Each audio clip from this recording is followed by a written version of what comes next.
Welcome to the Made for Agriculture podcast with Adam, Cameron, and Emily. Today's host is Emily Beck. Hello, everyone. Welcome to the Made for Agriculture podcast. I am your host, Emily Beck, and today we're going to talk about everything livestock, from the markets to prepping your forages for fall and winter, and then we are also going to dabble with the invasives, from plants to possible pest pressures that are in there. We have three guests today. They're all from MFA, and I will let them introduce themselves, starting with Landry Jones. Yeah. Well, good morning. Thanks for having me. I'm Landry Jones. I'm the conservation grazing specialist here for MFA, which I'm kind of based out of Southwest Missouri, but cover all of MFA's trade territory, working with producers and staff to educate them on the benefits of managing their operation a little bit different than they have in the past, look at diversifying forages and kind of a conservation side approach of grazing. David Moore. Very good. Thank you, Miss Emily. Appreciate the opportunity to be here. I'm David Moore, the range and pasture specialist for MFA. My role is helping our producers find new ways to raise more pounds of beef per acre per year, to become more profitable, more sustainable, and to be good stewards of the land along the way. So a lot of my roles and Landry's roles overlap, but like Landry, I'm situated in southern Missouri and cover all of MFA's territory. So you never know when you might bump into me. All right, Lane. Yeah, Lane Groce, livestock specialist, D4 and D5. So kind of that I-70 stretch from Columbia to Kansas City and then down to Butler. My role as a specialist is provide some technical support for the cams, livestock cams, and then really focusing on helping our employees at the store interfacing with the customers. So, a really good job. We actually had you on a past podcast, and you did a really good job with MU whenever we were talking about their grants that they had. So that's why I invited you back. So thank you. But thank you guys for attending. You guys being everything livestock, I wanted you to have you guys on this podcast just because my side being more row crop oriented. I know there's some different markets going on, especially on row crop with corn and beans. They're a little bit lower, and I've heard really good things about the cattle markets, but I've also heard that might be fluctuating. And so, Lane, I didn't know if you wanted to kind of go in detail on the markets and what they look like and what they may look like in the future. Sure. So, it's not a surprise to a lot of people that the markets are dropping. They typically do this time of year, but we've seen some all-time highs here. A lot of guys have sold calves and even cows in some cases and had some historical prices and like today we're looking at feeder cattle being at 242.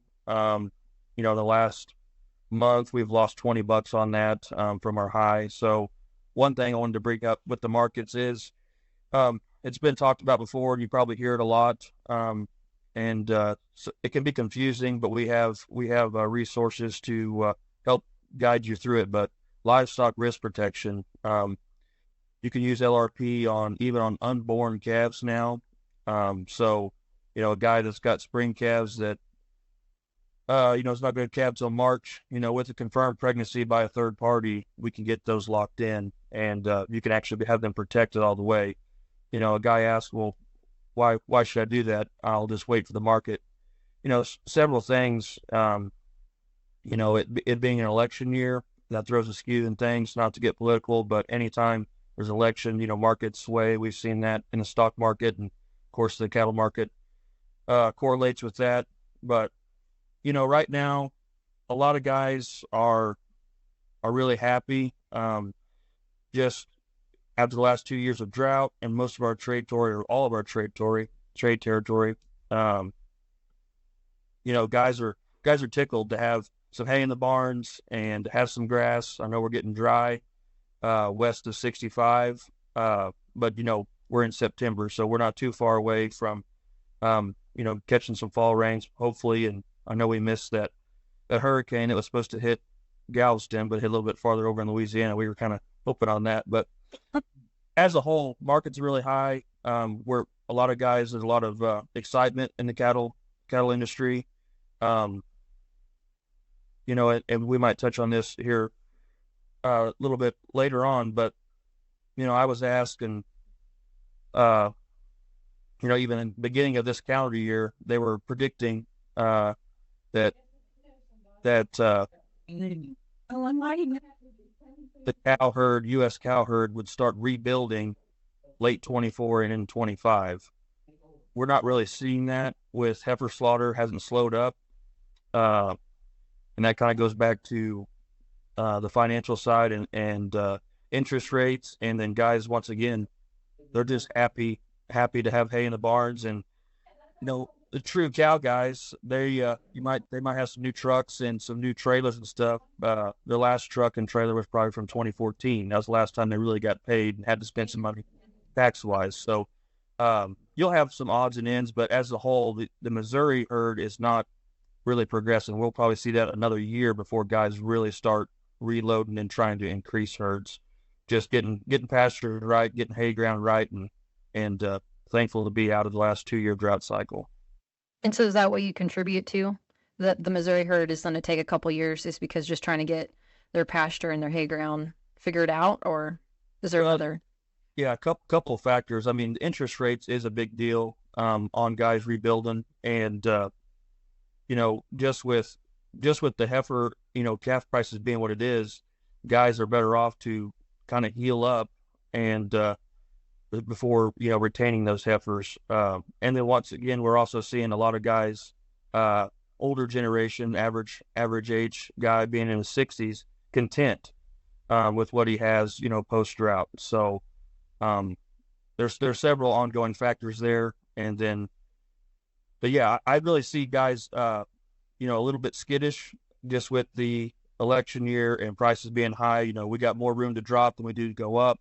So they're just kind of just sitting right now and happy to be where they're at. And I didn't know, I know you talked about the election year, but with prices the way they are with just grocery stores and folks just buying beef, things like that, have you seen, any of you guys seen that, is that also contributing in the future to anything, that maybe we're not going to be buying more beef because of that, because of the prices? But sure. So, that all comes down to the economy itself. Someone has a birthday party, a graduation, 4th of July, special anniversary of some sort. They're not going to buy chicken or pork. They're still going to buy that prime beef. Now, so it's for dinner, right? Yeah. Right. That being said, the longer we go with and we're hurting on just prices of operating as American citizens. Some of those more going out to eat type things will go down, which will hurt our prime beef cuts. But ground beef, stuff like that, our beef consumption is still on par even with a higher price. Okay. I think you're exactly right, Lane. I think if we're going to see, and we probably have seen it, like you mentioned, the last 30 days, but a correction and maybe a little bit of lowering of prices, it's not due to the increase in cow and calf numbers in the country. Those are still at a historical low. I think it's just the fact of being able, consumers are eventually going to pull back due to increased costs at the grocery store, whether it's the packers that are asking that from a box beef cutout standpoint, or it's inflation that the grocery stores, there's a whole lot of things that go into it. But at some point, you can only charge so much for that beef before consumers start kind of pulling back a little bit. And I think honestly, that's kind of where we're at right now. Now, that's not to say that these prices won't stay where they're at for hopefully several years to come. But I don't really see much more of an increase in prices, just because I think we've kind of met that threshold of what folks are willing to pay at the grocery store, along with other products. I think it's just to a breaking point that people can only afford so much at the grocery store. Right. And something along that, as U.S. Beef producers, we've become so efficient and provide such a quality product that, we can't accept a lower price, much lower. So we're seeing a lot more imports of those, South America, Australian, brush cattle as using it for lean, because, our average yield on our carcasses is drastically higher than it was just 15 years ago. And we're just continually get better and better every year. And it kind of hurts us sometimes. Well, talking about prices, sorry, David, did you want to contribute to that? I was just going to throw in, I think you're spot on, Landry and Lane. They, seeing a 20% correction or 20-cent correction here recently, on top of the very normal trend downward in prices throughout the fall months from August through December. I'm glad you brought up livestock risk protection, because if a producer's thinking about it very hard at all, you can lock in a better price today for springtime than then will be offered to you if we get another 20-cent correction in prices. And that stuff can happen. As you said, Lane, there's a lot more room for things to go down than there is for things to go up. So, we've got some producers that I know are saying, well, I'm going to wait for it to come back up before I lock anything in. I would be content to lock in $2.42 feeder prices if I could for springtime, versus run the risk of them being $1.92. Which Lord knows if the Packers have their way, that's the direction things go.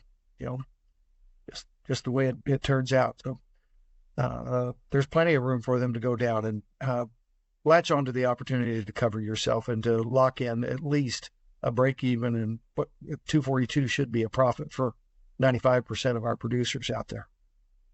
And just thinking in how our trade territory is so different, because it covers, all of Missouri, southern Iowa, eastern Kansas, and northern Arkansas. Up here in the northern part of the state, there's a lot of folks that are row crop with a little bit of livestock. And so I didn't know, with this product you guys are talking about, with this protection, do you also recommend that for someone with small amount of cattle? Not someone down south Missouri that has a large amount of cattle. Is that something that you also recommend to those folks up here with just a couple head?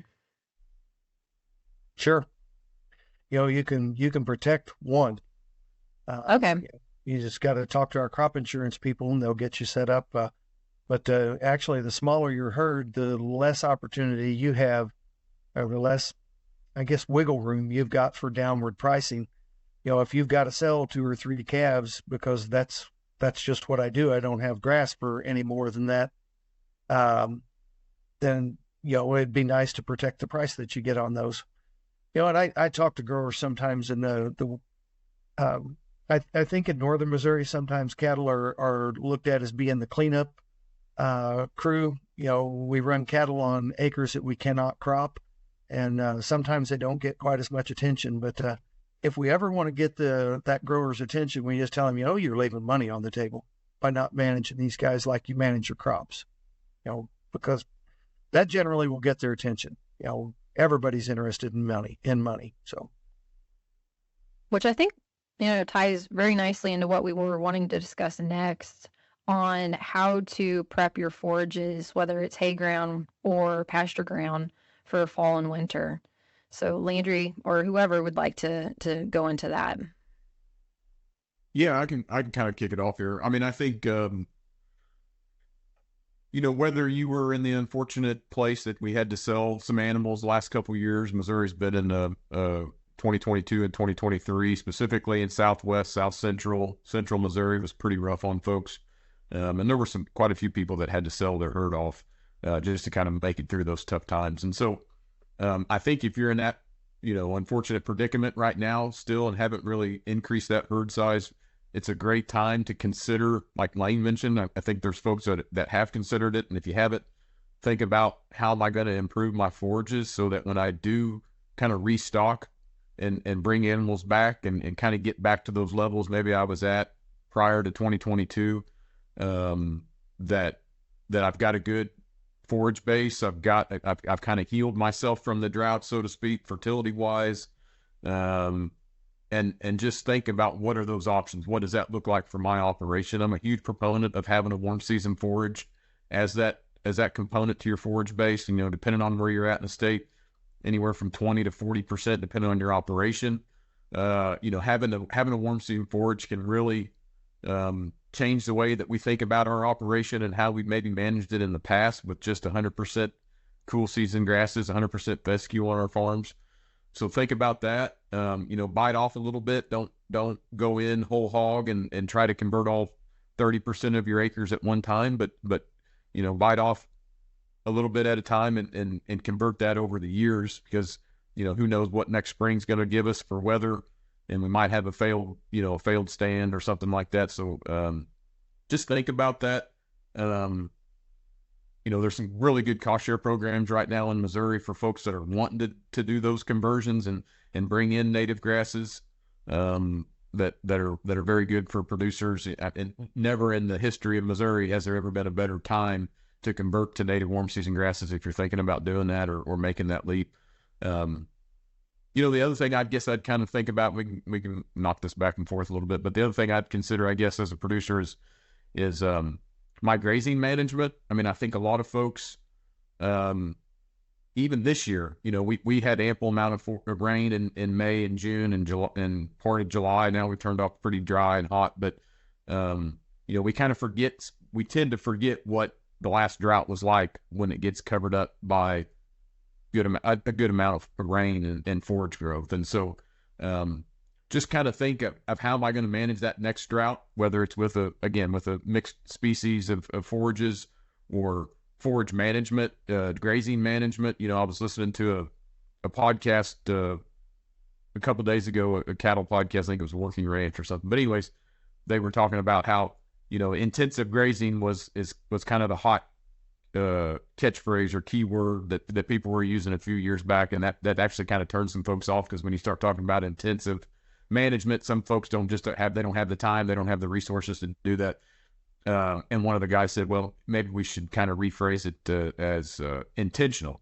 And I know, David, you spoke about this before, but being intentional with what we do from an input standpoint, whether that's grazing management, fertility, herbicides, whatever that is, but being intentional with how we're going to use those inputs. So that's just a couple things, but I don't know, whoever wants to take it from there.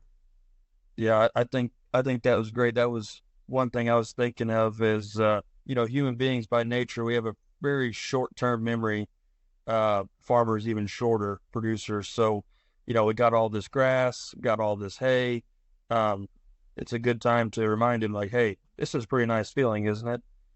Let's keep it like this as best we can. You know, I think I might have even spoke about it before. I know David has, but you know, the definition of drought is a place that receives less than 75% of its annual rainfall. That's the case in some part of Missouri is in a drought every 2 years. So, you know, weather patterns change. We're seeing it more common. Like Landry said, there's not a better time to hop onto those cost share programs to, you know, introduce some different grazing options than just regular fescue. But you know, kind of what I've done with producers and it's just kind of something for other people to think about is, you know, really, hey, was that fun buying, you know, $100 hay? Was that fun, you know, selling those? You know, really remind them and say, hey, we're in a situation here where we can somewhat protect ourselves for the next round. You know, the definition of insanity is doing the same thing and we're expecting a different outcome. So, well, Lane, I think you kind of hit on something there, is that you know, we were in a pretty good spot, and I hate to say this, we were in a pretty good spot market wise when the droughts hit, when people had to sell animals. Most of the time, when we're in a drought, there's a large percent of the nation that's in a drought. Everybody's liquidating. Everybody's, you know, everything's going to town. The bottom falls out of the market, so to speak, especially on cull cows.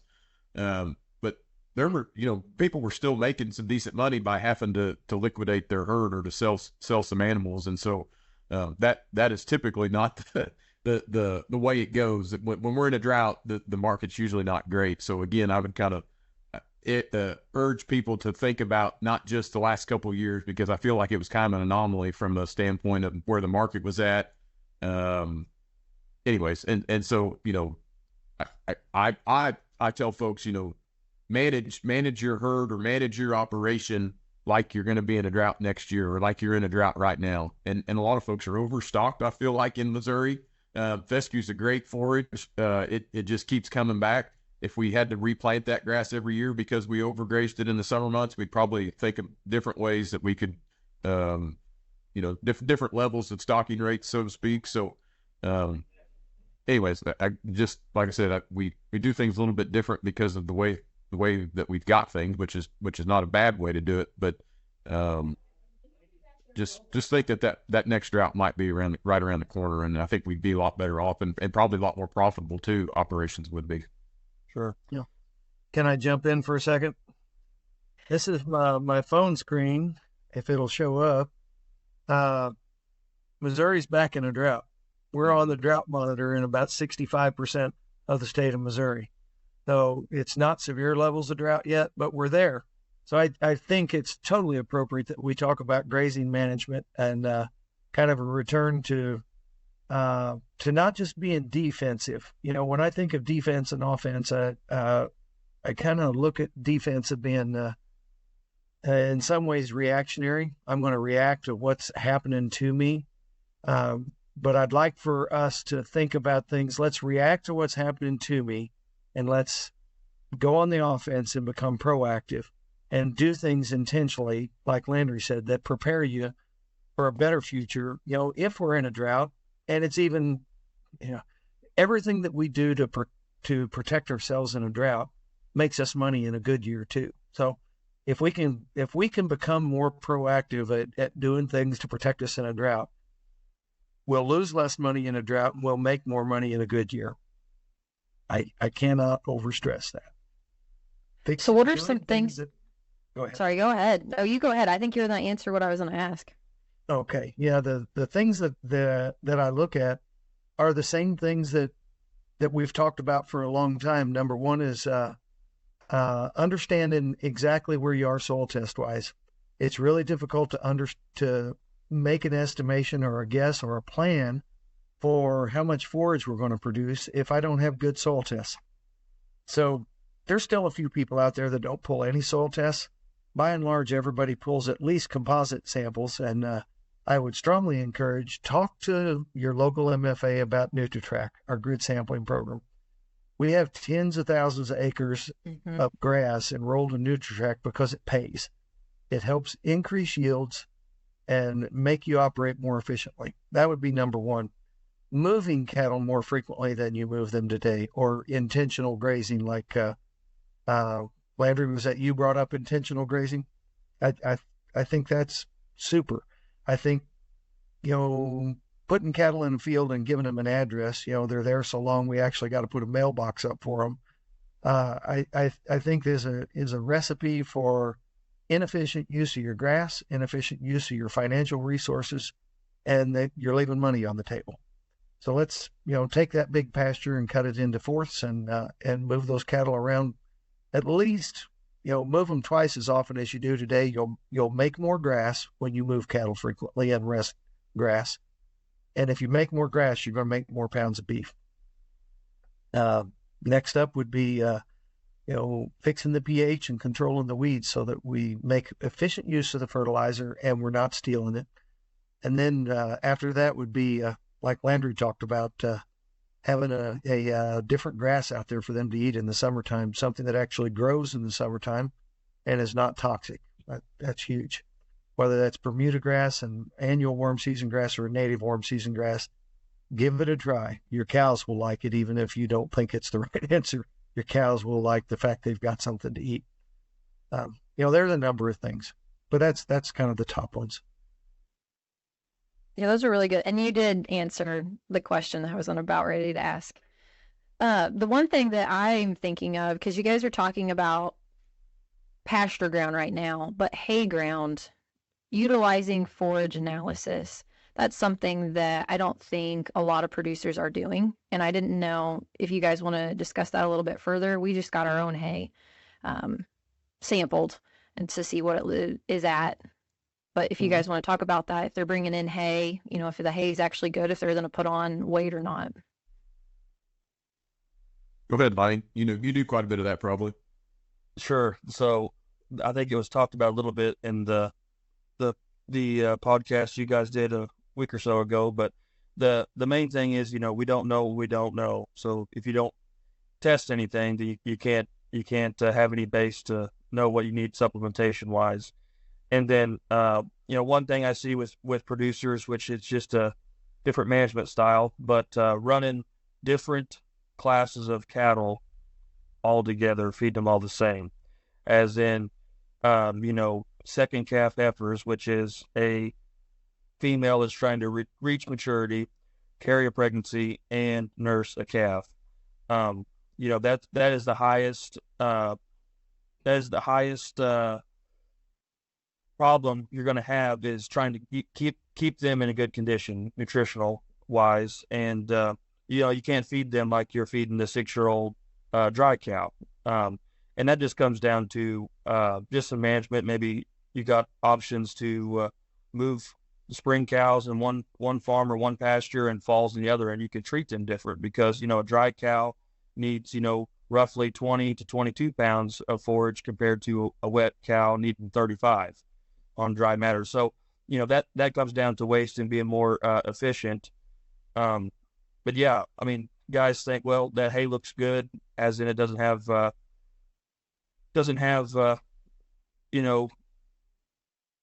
brush, locust sprouts, whatever in it, and it's way, decent looking. It could test terribly, and we've always heard the story of, I put that hay out there in the ring and the cows won't touch it, and it just, it's real simple. You can upgrade a lot of poor quality forage with right now some pretty cheap options, whether that be a complete feed from MFA, a commodity mix, or QLF, or even tubs. And that's just some conversation you have to have with the producer of saying, let me step back. One of the best things is, it's easier to do the right thing first than trying to play catch up. Catch up is always going to cost you money. So going into the winter season, or whatever her nutritional needs are going to be highest, let's make sure she's at least a 4.5 or 5 body condition score going into that, not a 3 or borderline 4, because that's going to cost us to make up that. Be a lot of catch up on it for sure. Both whenever you eat her, but also catching her up. One thing that you get, if you want to add any more to that, let me know. Any of you guys? Nope. Good. Okay. The other thing I wanted to talk about is that I'm kind of hearing a lot about controlling weeds and weed pressure that we may have. And I know, David, you have done a lot with MFA in our trade territory, helping producers maintain weeds, whether it's blackberry, sericea, but also different insect pressure that we may have. Armyworms are a big one too. And I didn't know if you wanted to talk about that. Sure. I'll jump on first on the armyworms. They've been a hot button topic. That being said, I have not gotten a phone call in 2 days now. So that kind of fills my heart with joy, because we've had a bunch of them. So armyworms typically, they're maybe not quite the numbers that we sometimes see. One of the things it tells me is that we may not have quite as many at a particular location as we sometimes see, is that they're kind of hanging around. They may get their belly full and hang around and stay there, where normally we see armyworms on the march, on the move, and leaving behind, what looks like a concrete parking lot with a few stalks sticking up in it. So if you do get armyworms, one thing to be aware of is the pyrethroid class of insecticides. We are seeing resistance to those, where you go spray Mustang or Warrior or Province 2, and what we end up seeing a lot of times is, well, we killed a few of them, but there's a lot of them back. and we spray again and we kill a few more, but they're still there. And, it's just not what everybody wants to see. You go spend good money, especially if you're hiring somebody to spray for you. Yes, the insecticide's cheap. Those $3, $4, $5 per acre insecticides are just not getting the job done. So we need to switch to Stewart or Prevathon or one of the generics of either one of those. Yes, they're expensive. A dose of Stewart's going to cost you about $25 an acre, but it kills them. Kills them graveyard dead. Now, Stewart's labeled for alfalfa, not for grasses, so you'd need to have some alfalfa in the grass to make that legal to spray. Prevathon's labeled on all the grasses. You can get Prevathon either as Prevathon branded, there are several generics of it, or you can get it in Besiege where it's mixed with lambdicide. The price on Prevathon is about $20 an acre if it's by itself, if you can find the product. We have more Besiege in our pipeline. That one's going to be, Besiege is going to run about $24 an acre to get the job done. But again, $4 an acre 3 times it doesn't work.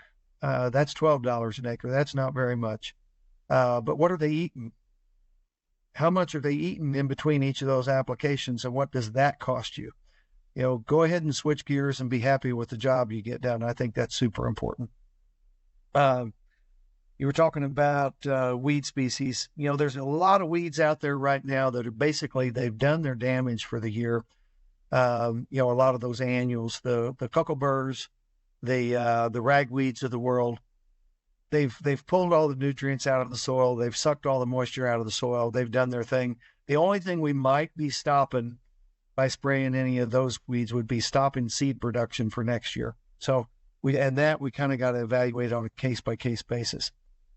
That being said, we are in prime time to kill blackberries. September, early October is prime time to kill blackberries. Duracor at a pint per acre plus Remedy at a pint per acre with Astute Extra as your surfactant it's absolute death on blackberries. An alternative to that, if you need to use chaparral for any other reason, or you happen to have some on hand, chaparral at 2.5 ounces plus Remedy does the job too. So, one of the kickers, if you spray blackberries, do not bush hog them. The people ask me all the time, well, the leaves are all brown and everything looks dead. I tell them, yep, it looks dead long before it is dead, because you can't see what the roots are, and the root is what you got to turn into dead. And so my way of describing why I want you to wait until next year to bush hog is, imagine that woody stem is a straw, and you're trying to suck herbicide down through that woody stem all the way from the top of that plant where the leaves are down into the root zone. That's going to take a while.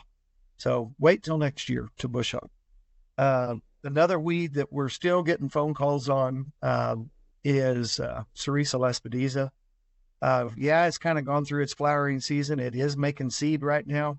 Some people are still wanting to spray it. I'm not going to discourage that because we can make some improvements. My preference this time of year is 2.5 ounces of chaparral plus about 1.5 pints of Remedy, or you can put a pint of Pasture Guard in with that. So it's a bit of a slower kill this time of year. In fact, I tell people frequently, it may hit frost before you see it turn yellow. That could happen. So I can remember once upon a time I had a fellow told me, I've got to know if it's going to kill it. How will I know? I said, well, you'll know next June looking at the field. Do you have Cerisa or not? Did it work? Historically, it works, and it works well. But that's another one we can clean up now. Beyond that, when I start looking at fall applications, I really move forward into thinking about, Halloween to Christmas time, spraying a product that has good residual activity, whether that's Duracor, Grazing Next, whatever it is, to try to clean up winter annuals and biennials. So the things that we catch there would be the thistle, teasel, spotted knapweed, mare's tail, henbit, chickweed, things that we really don't want in hay ground especially. so we can spray in the fall, clean those things up, and not be trying to figure out how to get those hayfields sprayed before the grass gets too tall. That's, another option to spray in that would be, if you haven't put any fall fertilizer on, put about 200 pounds of P&K on, put your Duracore with it, and you'll end up with the same clean fields come springtime. You will not regret the decision to apply herbicides in the late fall. One last thought. Fall fertilizer, I mentioned that. So our phosphate fertilizers are still pretty pricey. They're a little bit higher than average right now. We got to put on what we have to put on, but I'm not going to encourage you to apply extra. Potassium's a little bit different story. Potash is cheap right now. Cheap relatively speaking, and cheap when I compare it to a 10-year average.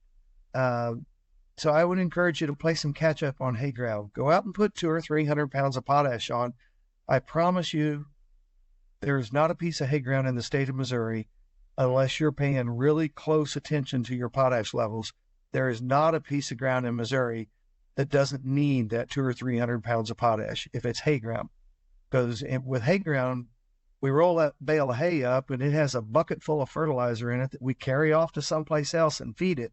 So we're just doing nothing but removing and removing and removing, and we need to pay back a little bit better than we have been. One last thought on potash. We have two crops forage-wise that are potash hogs. One is Bermuda grass. The second one is alfalfa. Both of those really need a dose of potash in September. A, just to play catch up on what we removed, but B, potassium is an antifreeze for all of our plants.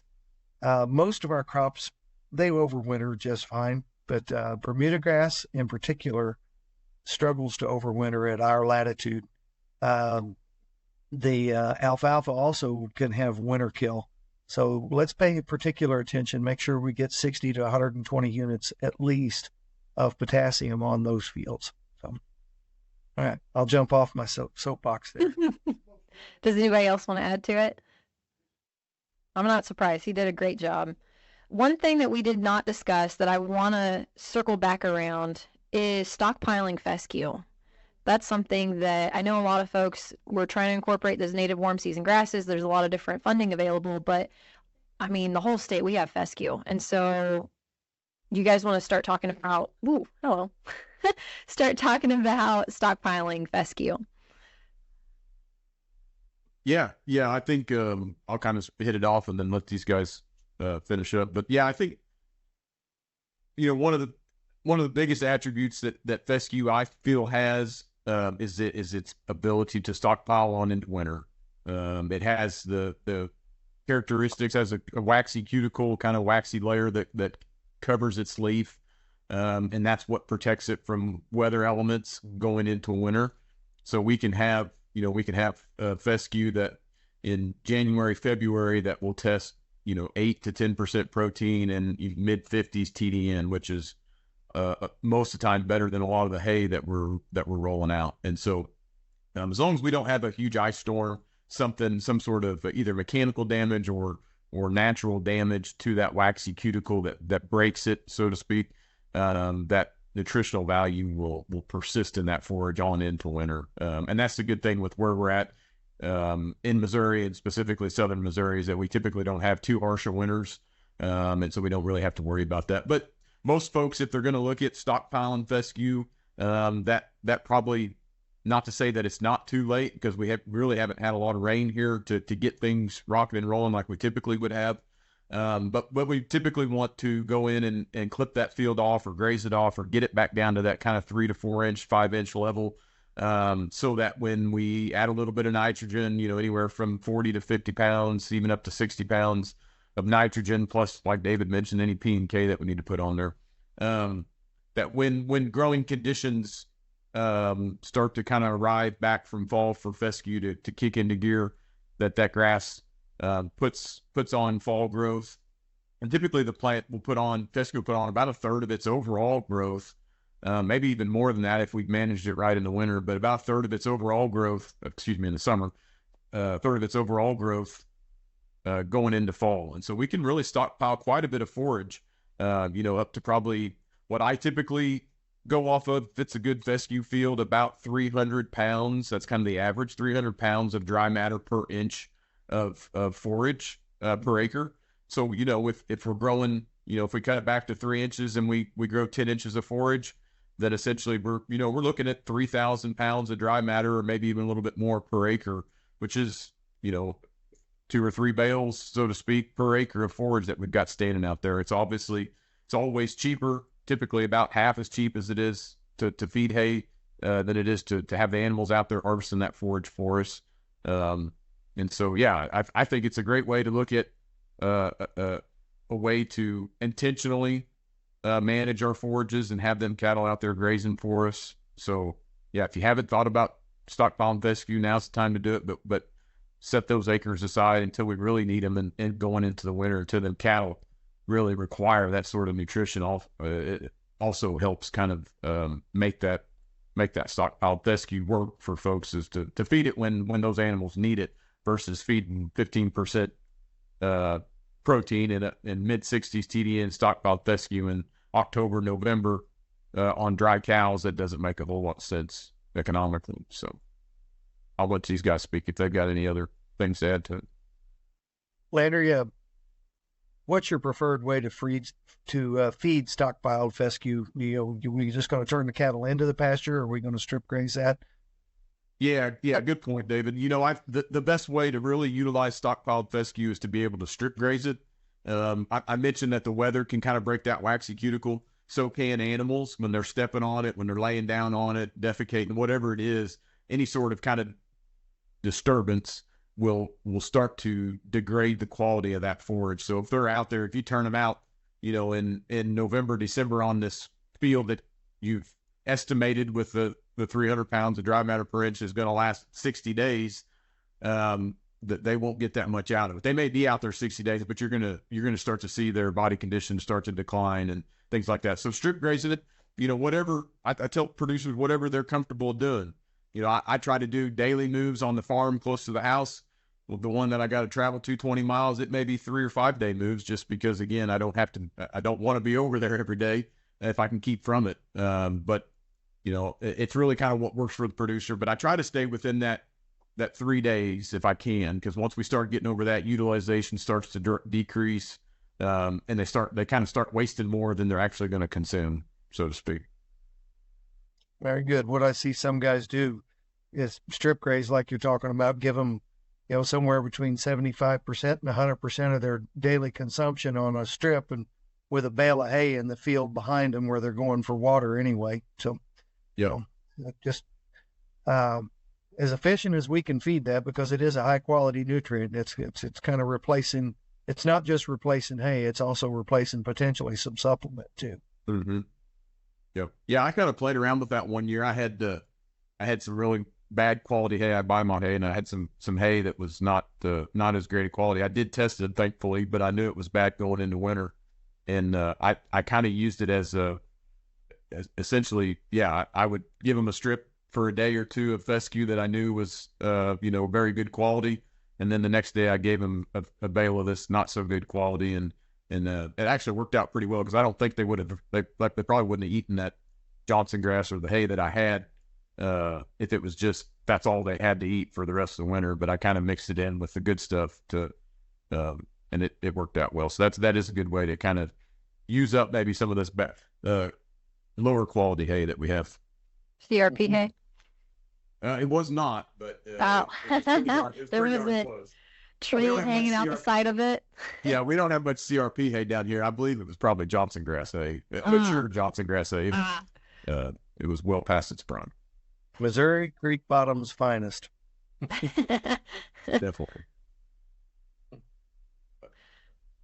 Well, that is all I had on our list of topics to discuss. If you guys had thought of anything while we were talking and you want to bring them up now, we can definitely do so. Hey, Emily. Yep. Why don't you talk to us about grazing cover crops? Ah, yes. Here I am keeping track of your guys' stuff, and I didn't even think of my own. So there's a lot of different opportunities out there to graze covers, especially when we had the drought last year and the year before that, kind of looking for a different source, just like Landry was talking about with hay, production, maybe you don't have it, but you might have cover crops. Again, there's a lot of different funding available to look at when you are grazing covers is water, but also fencing. And then the other thing is herbicides, is as a forage, either if you're going to remove that forage or if you're grazing that forage, look at your herbicide restrictions on it. You should follow all of the herbicide restrictions that you would follow for a cash crop whenever you're having your cattle out there. And so that's just one biggie whenever you're looking at it, that you don't want to be feeding your cattle something that may be harmful to them, and also down the food chain as well. But thank you for that input, David. That's all right. When we look at that, I agree. We got to look at those pretty closely to make sure we're not going to run into any problems. Most corn herbicides allow grazing. Most soybean herbicides do not allow grazing. We kind of need to be careful with that. That being said, the soybean herbicides, when they talk about no grazing, they're talking about the soybeans themselves. But we might run into some trouble planting the cover crop, couldn't we? If we've had beans in there and we've put something down that's got a lot of power to prevent broadleaf weeds, and we're wanting a diverse cover crop, we may not get what we're hoping for. Oh yeah, and that could be a whole podcast on itself on what herbicides and what broadleaf cover crops we have. Yep, absolutely. The other thing there that you mentioned is, and I know, David, you probably got some questions on it. I have in the past as well, but if for those folks that do get graze cover crops or corn stalks, or they're out, they've got those animals out in those crop fields, is moving them from a pasture that was treated with a herbicide that had some residual like Duracor or Grazon, and then moving them out to those crop fields to graze. We need to make sure that we maybe dry lock them for a few days to get that forage that they've been grazing in that pasture out of their system before, because we can see some contamination, especially if that crop field's going to beans next year. We might see a little bit of a ding there from the animals, from the manure that they deposited on that crop field for the first few days if they come off of a Grazon or a Duracor field. Just another thing to kind of think about. Absolutely. It does. Grazing covers. Yeah. Grazing covers is one of those that after you've done multiple steps, then you reached optimum. Okay, now we're going to graze covers. But thank you guys very much for being on the podcast. Some highlights that I just had written down was the livestock risk protection that you discussed. That would be really good for anybody that has livestock, but also those row crop farmers that have a couple head.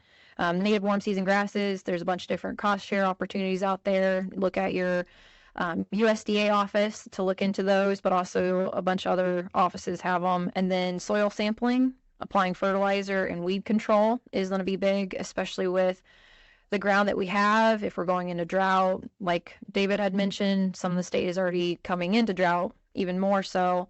And then pests with plants, but also with armyworms, how to manage those. And then fertilizer and herbicides in late fall. And then lastly, the stockpiling fescue is going to be a biggie. And I think you reach out to any MFA location, we would be able to assist you with these. We would be able to have either David, Landry, Lane, even myself come out and help you with that and see what we can do.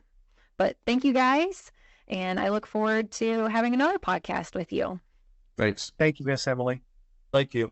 Thank you for listening to the Made for Agriculture podcast, brought to you by MFA, your whole farm solution.